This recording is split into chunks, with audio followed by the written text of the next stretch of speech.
छोड़ फिक्र दुनिया की, चल मदीने चलते हैं।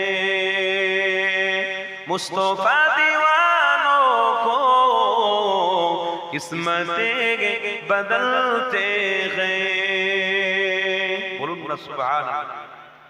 छोड़ फिक्र दुनिया की, चल मदीने चलते हैं। मुस्तफा दीवानों को किस्मतें बदलते हैं। अल्लाहुम्मा सल्ली अला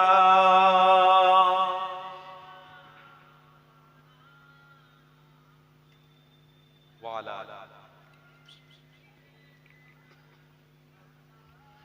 रहमतों की चादर के सर पे साए चलते हैं।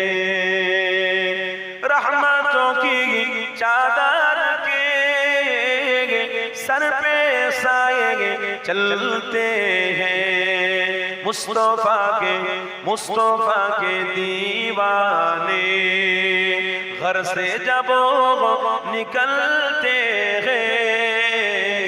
बोलूं ना सुभान अल्लाह। छोड़ो फिक्र दुनिया की, चल मदीने चलते हैं।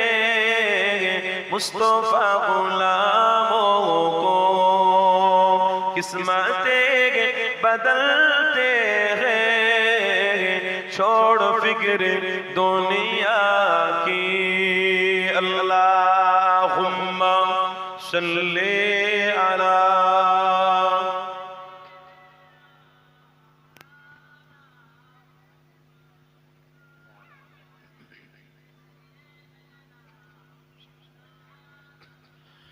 जिक्र सागे बतहा को रीत अब बना लीजिए।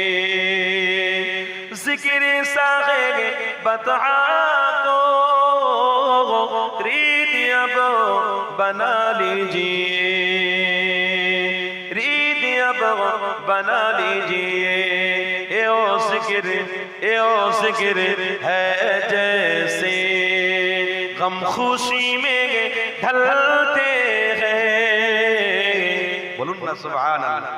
छोड़ फिक्र दुनिया की, चल मदीने चलते हैं। मुस्तफा गुलामों को किस्मतें बदलते हैं।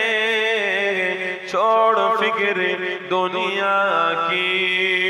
ला इलाहा इल्लल्लाह, ला इलाहा।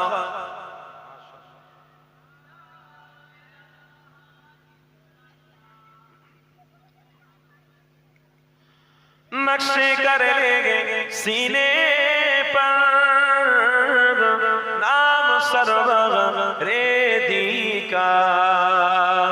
नक्शे कर लेंगे सीने सरवर रेदी का। ए ओ नाम है जैसे सब आजाब टलते हैं। बोलूं ना सुभान अल्लाह। নবীর নাম যারা নেবে বড় বড় আযাব ছোট ছোট আযাব থেকে আল্লাহ দূরে সরিয়ে রাখবে। বলুন না সুবহানাল্লাহ। छोड़ो फिक्र दुनिया की, चल मदीने चलते हैं। मुस्तफा गुलामों को किस्मतें बदलते हैं। छोड़ो फिक्र दुनिया की। तकबीर नारे तकबीर, नारे तकबीर। सिलसिला हक मुजाद्दिद ज़मान, सिलसिला हक मुजाद्दिद ज़मान, दादा पीरेर हक सिलसिला भाईजान हुजूर किबला, भाईजान हुजूर किबला, औलादे मुजाद्दिद ज़मान, औलादे मुजाद्दिद ज़मान, हमारे সকলের প্রিয় ভাইজান হুজুর কিবলা জনাব হযরতুল আল্লাম পীরজাদা আবুজার সিদ্দিকী ভাইজান হুজুর কিবলা। দরুদ শরীফ আল্লাহুম্মা সাল্লি আলা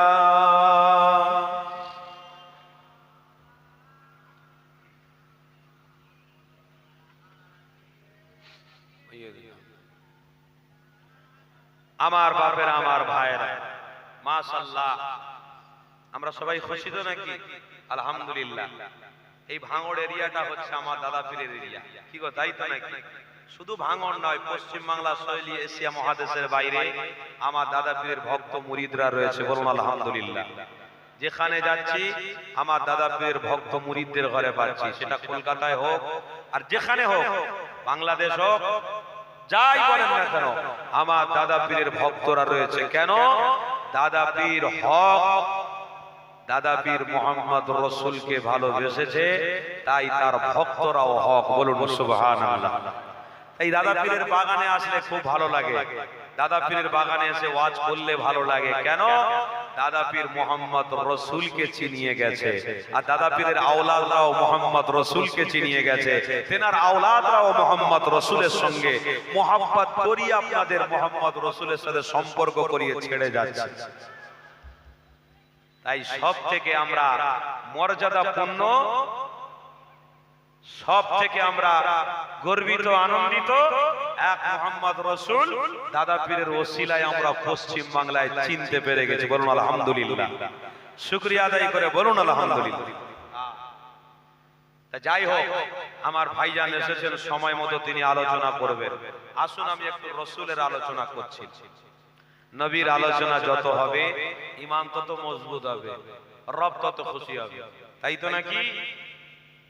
আল্লাহ নিজে বলছে, ওয়ালিমান খাফা মাকাম রাব্বিহি জান্নাতান, যার ভিতরে ভয় থাকবে তার ভিতরে ঈমান থাকবে, আর যার ভিতরে ঈমান থাকবে তাদের ঘরে আমার রসুলের সাথী করে আল্লাহ জান্নাতে দেবে।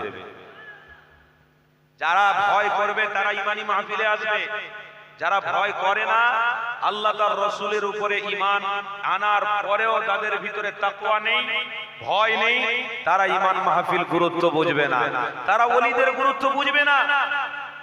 কথা শুনছেন তো নাকি?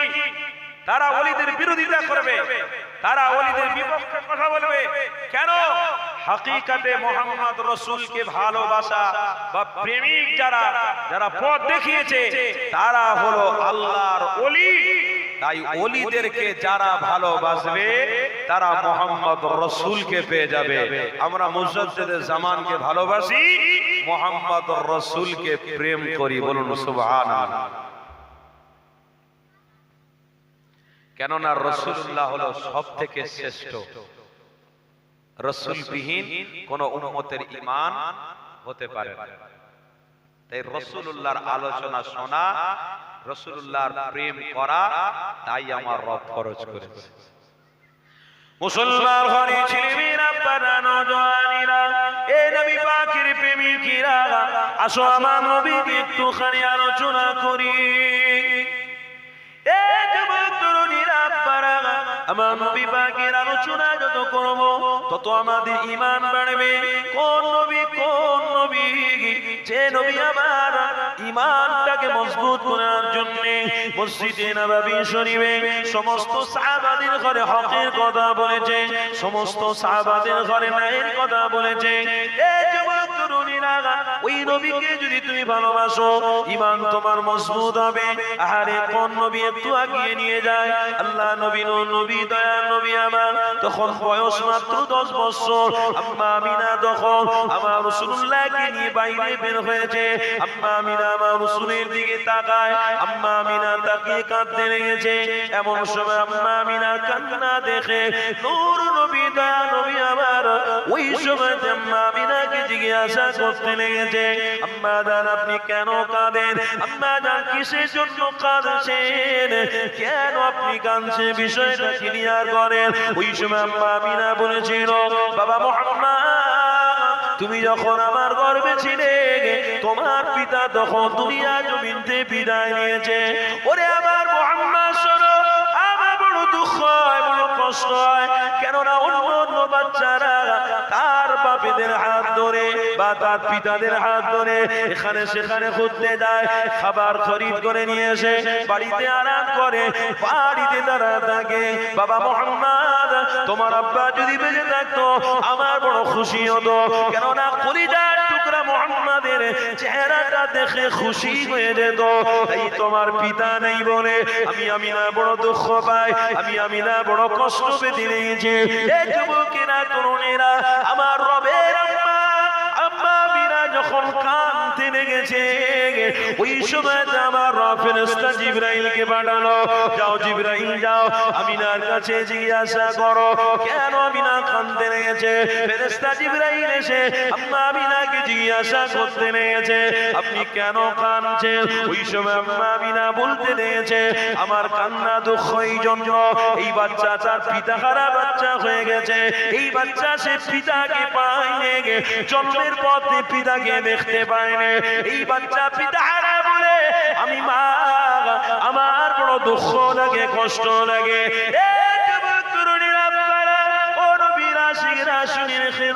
স্বাভাবিক কোন বাচ্চা যদি দুনিয়ার জমিনে এসে তার পিতা খারাপ হয়ে যায়, স্বাভাবিক কোন বাচ্চা যদি দুনিয়ায় এসে তার মাতা খারাপ হয়ে যায়, সবাই থেকে এতিমের বাচ্চা বলে, সবাই থেকে গরিবের বাচ্চা বলে, স্বাভাবিক কথা। ওই বাচ্চা দুনিয়ার জমিনে এসে তার পিতা এবং মাতাকে যদি না দেখতে পায় তাহলে সবাই তাকে এতিমের বাচ্চা বলবে, স্বাভাবিক কথা। আম্মা আমিনা বলতে লেগেছে, আমার মুহাম্মাদের পিতা নেই বলে অনেকে আমার মুহাম্মাদকে এতিমও বলতে লেগেছে। এই যুবক তরুণীরা, আল্লাহ নবীকে আল্লাহ কেন এতিম বানিয়েছে এর বিষয়ে আমার রবের কাছে খবর আছে, কেননা আমার রাসূলুল্লাহকে এতিম বানিয়েছে, কেননা এতিম বানানোর একটা অনেক বড় ব্যাপার আছে। কেন এতিম বানিয়েছে আল্লাহ? কেননা আল্লাহ নিজে কোরআনে জানিয়েছে, আলাম ইয়াজিদিকা ইয়াতীমান ফাআওয়া ওয়া ওয়াজাদাকা দাল্লান ফাহাদা। আমার রাসূলুল্লাহকে হাবিব জিজ্ঞাসা করতে লেগেছে, ইয়া রাসূলুল্লাহ, হাবিবাল্লাহ, হুজুর আপনাকে আমি এতিম বানিয়েছি, আপনি কি দুঃখ পেলেন, কষ্ট পেলেন? ওই সময় নবী আবার বলেছিলেন, ও রব্বি আল্লাহ, যদি আপনি আমাকে এতিম অবস্থায় দেখে খুশি হন, আমি রাসূলুল্লাহ আমিও খুশি।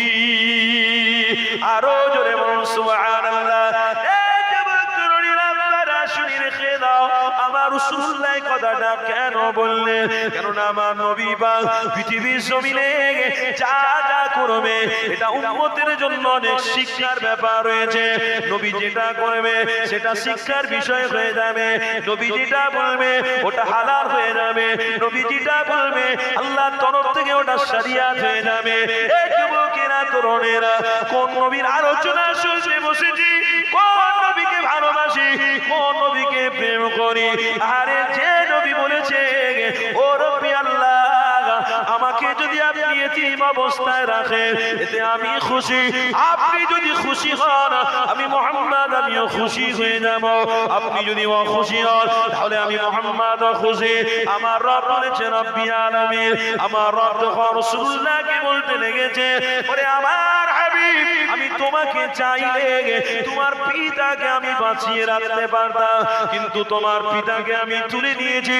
তুমি যখন তোমার আম্মার গর্ভে ছিলে, এর একটা কারণ রয়েছে, কেননা গরিব মিসকিন যারা দিন আনে দিন খায়, তারা রাসূলুল্লাহর আদর্শকে তারা যখন মানবে, বাড়িতে এক বেলা খাওয়া হলে আমার রাসূলুল্লাহকে ফলো করবে, আর এক বেলা যদি খাওয়া না হয় আমার রাসূলুল্লাহকে ফলো করবে, আল্লাহর শুকরিয়া আদায় করবে। কেননা ওই গরিবটা বলবে, ও রব্বি আল্লাহ, মুহাম্মদ রাসূলুল্লাহ এক বেলা খেয়েছে, তিন বেলা খায়নি, আমি রাসূলুল্লাহর আশিক, আমি রাসূলুল্লাহর প্রেমিক, আমিও আমার রাসূলকে ভালোবাসি, প্রেম করি, তাই আমিও গরিব, আমার যদি এক বেলা নাও খাওয়া হয় এতে আমার কোনো অসুবিধা হবে না, আল্লাহর শুকরিয়া আদায় করবে। আমার রব হাবিবকে জানাতে লেগেছে, ওগো আমার হাবিব, ওই গরিবটাকে আমি আল্লাহ 500 বছর আগে বিনা হিসাবে জান্নাতি বানিয়ে দেব। আরো জোরে বলুন সুবহানাল্লাহ। এই যুবকেরা, তরুণীরা, কেন 500 বছর আগে জান্নাতে নেবে। এই জন্য আমার রাসূলকে প্রেম করেছে, আমার রাসূলকে অনুসরণ করেছে। এই যুবকেরা আমার রাসূলুল্লাহকে অনুসরণ করার মতো কোন মানসিকতা অনেকে দুর্বল হয়ে গেছে। এই দুর্বল হওয়ার অনেক কারণ রয়েছে, কেননা পৃথিবীর জমিনে অনেক মানুষ অনেক প্রকার খারাপিয়াতের মধ্যে যুক্ত হয়ে গেছে, অনেকে হারামের দিকে যুক্ত হয়ে গেছে, অনেকে আবার খারাপ জিনার দিকে যুক্ত হয়ে গেছে। খবরদারের দিকে যুক্ত হয়েও না, তাহলে আমার রাসূলুল্লাহর সাথে তুমি হতে পারবে না, আমার হাবিবুল্লাহকে তুমি পাবে না। কেননা আল্লাহ নিজে কোরআনের মধ্যে জানিয়েছে, ফাযকুরুনি আযকুরুকুম ওয়াশকুরুনি ওয়ালা তাকফুরুন। আল্লাহ নিজে জানিয়েছে, ওরে আমার বান্দা বান্দীরা, তোমরা যখন পৃথিবীর জমিনে আমাকে স্মরণ রাখবে, আমার হাবিবুল্লাহর অনুসরণ করে পথ চলবে, কঠিন দিনে আমি আল্লাহ তোমাদেরকেও স্মরণে রাখবো। আরো জোরে বলুন সুবহানাল্লাহ। এই যুবকেরা, তরুণেরা, এই ঈমানদারদের উচিত হবে সর্বসময় ভালো রাস্তায় থাকা, ঈমানদারদের উচিত হবে সর্বসময় ন্যায়ের উপরে থাকা, ঈমানদারদের উচিত হবে সর্বসময় অন্যায়টার বিরোধিতা করা। কেননা নবী আমার অন্যায়ের বিরোধিতা করেছে, ন্যায়ের পক্ষে থেকেছে। এই যুবক তরুণেরা, তাই আপনাদেরও মজবুত হতে হবে। গরিব যদি হন, এক বেলা যদিও খাওয়া হয়, মুহাম্মদ রাসূলুল্লাহকে ছাড়া যাবে না। আর এক বেলা যদি নাও খাওয়া হয়, মুহাম্মদ রাসূলুল্লাহকে ভোলা যাবে না। এই যুবকেরা, তরুণেরা, যে কথা বলছিলাম, আমার রাসূলুল্লাহ বলতে লেগেছে, ও রব্বুল আলামিন আল্লাহ, আপনি যাতে খুশি আমি তাতে খুশি। আমি গরিব হয়েছি বলে আমার কোনো অসুবিধে নেই। আমার রব জানাতে লেগেছে, হাবিব আপনি গরিব বলে আপনার উম্মত গরিব যারা হবে তাদের করে আপনার সাথী করিয়ে জান্নাতে দেব। আর জোরে কি গো আমার বাপের, আমার ভাইয়েরা, সমাজে গরিব মানুষ আছে না নেই? বলুন বলুন। অনেক গরিব মানুষ আছে, যারা ভ্যান্ডেলে খায়, যারা রাস্তার ধারে দোকান পেতে খায়, কত কষ্ট করে তারা। কিন্তু জানেন, এমনও গরিব আছে ভ্যান চালানোর পরেও আলহামদুলিল্লাহ 5 ওয়াক্ত নামাজ পড়ে। কি গো শুনছেন তো নাকি? ভ্যান চালানোর পরেও 5 ওয়াক্ত নামাজ তারা কাজা করে না। যারা রাজমিস্ত্রির কাজ করে, এমনও রাসূলের প্রেমিক আছে, তারা 5 ওয়াক্ত নামাজ কাজা করে না, বা হারামকে কোনোদিন তারা জীবনে আশ্রয় দেয়নি, এমনও মুমিন আছে, এমনও রাসূলের প্রেমিক আছে। একটা কথা আমার মনে পড়ে গেল, একজন গরিব দিন আনে দিন খায়, শুনছেন তো নাকি? দিন আনে দিন খায়। আহারে, সেই গরিবটা অল্প কিছু টাকা তার ইনকাম হলেই হয়ে যায়, প্রত্যেক দিন বাড়িতে এসে বাচ্চাদের নিয়ে, বিবিকে নিয়ে সুখে শান্তিতে খাওয়া দাওয়া করে ঘুমায়। অথচ তার বাড়ির পাশে একজন কোটি টাকার মালিক, অনেক টাকা আছে, অনেক পয়সা আছে। ওই পয়সাওয়ালার বাড়ি থেকে হঠাৎ করে একটা রাত্রিরে গভীর এক ধরনের আওয়াজ আসছে। ওই আওয়াজটা শোনার পরে গরিব মানুষটা রাত্রিরে উঠে গভীর মনোযোগ দিয়ে দেখতে লেগেছে, বাপ একটা বালিশ মাথায় করে নিয়ে কাঁদছে। অথচ কোনো অভাব নেই, না পয়সার অভাব আছে, না গাড়ির অভাব আছে, না বিল্ডিং এর অভাব আছে, কোনো দিকে কোনো অভাব নেই, কাঁদছে। আর তার ছেলে তখন বাপকে মারার জন্য কি করছে? আগিয়ে আগিয়ে যাচ্ছে। মাটা তখন তার পা ধরে বলছে, বেটা রে, বাপকে মারিস, খবরদার তোর বাপকে মারিস। বলুন, কোন ছেলে যদি বাপ মাকে আঘাত দেয়, সমাজের কোন মানুষ মেনে নেবে? বলুন বলুন। কিন্তু সমাজে যদি সবাই ওই রকম হয়ে যায় কি হবে? সবাই ওই রকম যদি হয়ে যায় কি হবে? পরিবর্তন হতে পারবে না, ওই হতেই থাকবে। আপনি যদি আপনার বাপ মাকে গালিগালাজ করেন, তো আপনার ছেলেও আপনাকে গালিগালাজ করবে। কি গো, তাই তো নাকি? পরস্পর হয়ে যাবে, পরিবর্তন হবে না। পরিবর্তন হতে গেলে ইমানি মাহফিলে আপনাদেরকে যুক্ত হতে হবে, ইমানি মাহফিলে আপনাদের ওঠা বসা করতে হবে, হক্কানি আলেমদের সঙ্গে ওঠা বসা করতে হবে, তবেই আপনার জীবন পরিবর্তন হবে। এই গরিব মানুষ যে দিন আনে দিন খায়, ওই মানুষটা তখন গভীর মনোযোগ দিয়ে দেখছে, বাপ কাঁদছে, বেটা মারতে যাচ্ছে, মা তার পা ধরে বলছে, বাপকে মারিসনি, তোর বাপ হয়, মারতে যাচ্ছে কেন? এর একটা কারণ আছে। কি কারণ?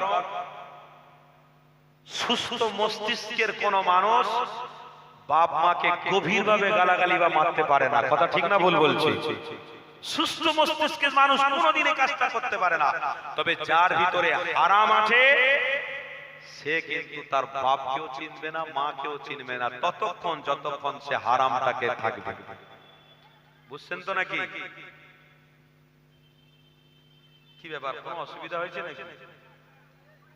হ্যাঁ, একটু পিছন থেকে সরে সরে আসুন, আমার বাপ ভাইয়ের একটু সরে সরে আসুন, একটু সরে আসেন না, নবীর জন্য একটু সরে আসুন। পিছনে পিছনে একবার পিছনে যে বসে আছে একটু সরে আসুন না বাবা, আসুন না। আপনারা ভাঙড় এলাকার মানুষ, রসুলের আশেক, রসুলের প্রেমিক, দাদা হুজুর পীর কেবলার মাননেওয়ালা, আসুন সরে সরে আসুন। হ্যাঁ, যত মিলে মিলে বসবেন রসুলের সুন্নত আদায় হবে এক, আর দ্বিতীয় আল্লাহর তরফ থেকে মদদ আসবে, ভালোবাসা থাকবে। আজ দূরত্ব বজায় রেখেই তো সমস্যা বেরিয়ে ফেলেছি।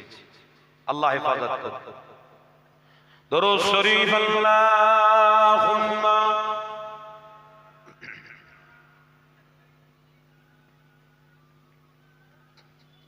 এই বাবু, রাস্তায় যারা দাঁড়িয়ে আছো, বসার জায়গা আছে? তোমরা রাস্তায় কি দেখছো? তোমরা দেখে কি হবে তোমাদের?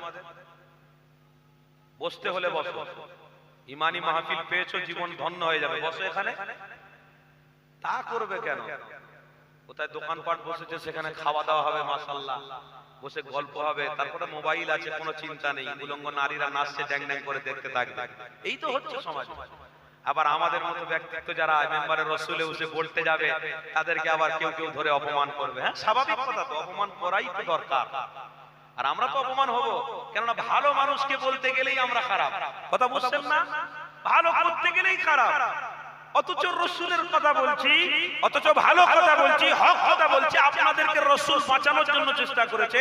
আমরাও যারা আলেম সমাজ, যারা মুসলিম জামানের আওলাদ, তারা রাতকে দিন, দিনকে রাত খেটে খেটে ইমানি মাহফিলগুলোতে অ্যাটেন্ড দিয়ে দিয়ে মুসলমানদেরকে বোঝাচ্ছে, বাবা জান্নাতি রাস্তাটা ধরে নাও, ইহদিনাস সিরাতাল মুস্তাকিমের সোজা রাস্তাটা ধরে নাও, কামিয়াবি হয়ে যাবে, সফলতা পেয়ে যাবে।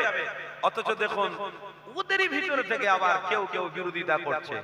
হ্যাঁ, হুজুরের কথাবার্তা ভালো না, হুজুর এগুলো ভালো বলেনি। আরে রাসূল হক কথা বলতে গিয়ে যদি তায়েবে অপমান হতে পারে, ওলামা তুমিও যদি হক কথা বলতে গিয়ে অপমান হও, তো রাসূলের সুন্নাত আদায় হবে। বলুন সুবহানাল্লাহ। আর আপনারা যারা আজকে এসেছেন, আজ ঈমানটাকে মজবুত করুন, প্রতিজ্ঞাবদ্ধ হয়ে উঠুন যে আমরাও যদি আমার সন্তানকে হক কথা বলতে গিয়ে যদি অপমান হই, তাহলে মুহাম্মদ রাসূলুল্লাহর সুন্নাত আদায় হবে। বলুন সুবহানাল্লাহ। এই দুনিয়ায় বেঁচে থাকবো যতদিন রাসূল করে করে যাব, আল্লাহ করে করে যাব। বলুন ইনশাআল্লাহ। যতদিন বাঁচবো রব করব, রবের কথা বলবো, রাসূলের কথা বলবো, ওই রাস্তায় আমরা চলবো। এছাড়া আমরা আর কাউকে জানি না, কাউকে চিনি না। কথা ঠিক না ভুল বলছি? তবে সমাজে যারা উপকার করবে, ভালোবাসবে, আমরাও তাদের সাথে থাকবো, আমরা তাদের উপকার করব। হিন্দু, মুসলমান, শিখ, ঈসাই সব মিলে মিশে থাকবো, কিন্তু ঈমানটাকে বিলিয়ে দেবো না। তাদের সাথী হয়ে ঈমানটাকে বিকৃত করে দেবো, হারাম জিনিস খেয়ে নিয়ে তাদের সাথে থেকে ওই করে তাই করে ঈমানটাকে বিক্রি করে দেবো, হবে না। যাকে দিলে ঢোকানো যায় তাকে দিল থেকে বার করা যায় না। দিলে তো আমরা ঈমানদার বসিয়ে ফেলেছি, মুহাম্মদ রাসূলকে ছাড়া যাবে? কোন স্বার্থের জন্য ছাড়া যাবে? কারোর জন্য ছাড়া যাবে না? আজ থেকে প্রতিজ্ঞাবদ্ধ করে উঠবেন। সেটা 10 জন হোক, আর 12 জন হোক, আর 500 জন হোক, আর 1000 জন হোক, যেই আসবে প্রতিজ্ঞাবদ্ধ হয়ে উঠবেন। কেন?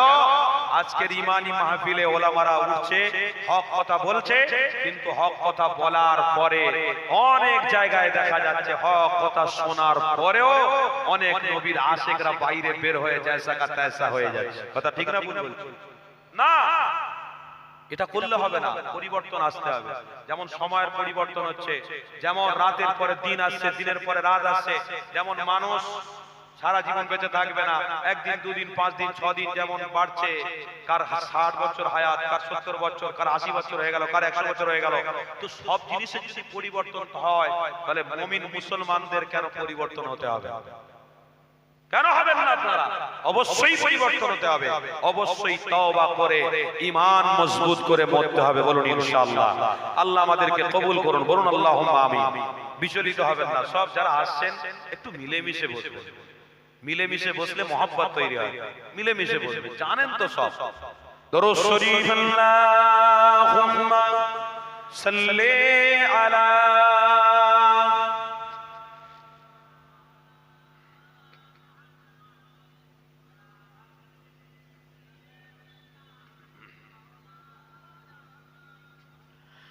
দেখা দাও রাসূলুল্লাহ তুমি কাঁদে আসি তোমার, আছো শুয়ে মদিনায় তুমি ডেকে নাও রওজা তোমার, ডেকে নাও রওজা তোমার রাসূলুল্লাহ কি হবে উপায় আমার রাসূলুল্লাহ কি হবে উপায় আমার। আল্লাহুম্মা সাল্লি আলা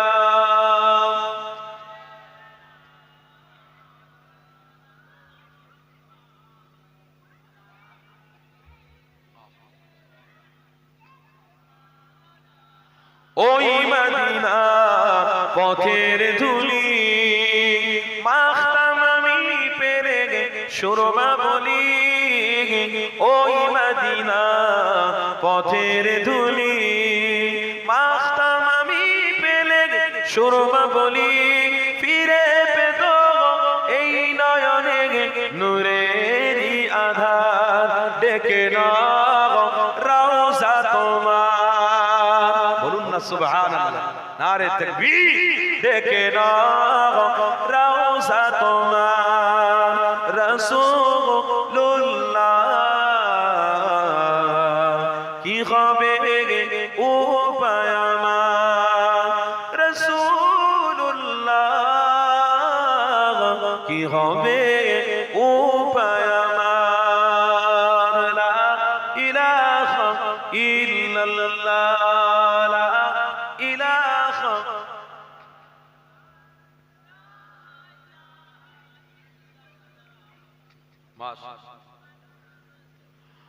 মরণের চিঠি যখন আসবে আমার, কালিমার তালকিন দিও বারে বার, মরণের চিঠি যখন আসবে আমার, কালিমার তালকিন দিও বারে বার, প্রাণ জুড়ে দেখব চেহারা তোমার, ডেকে নাও রওজা তোমার, ডেকে নাও রওজা তোমার রাসূলুল্লাহ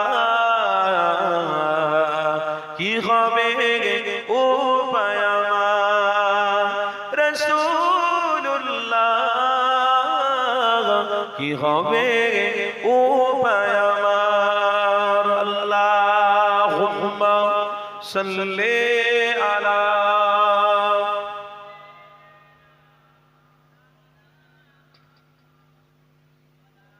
মাশাআল্লাহ।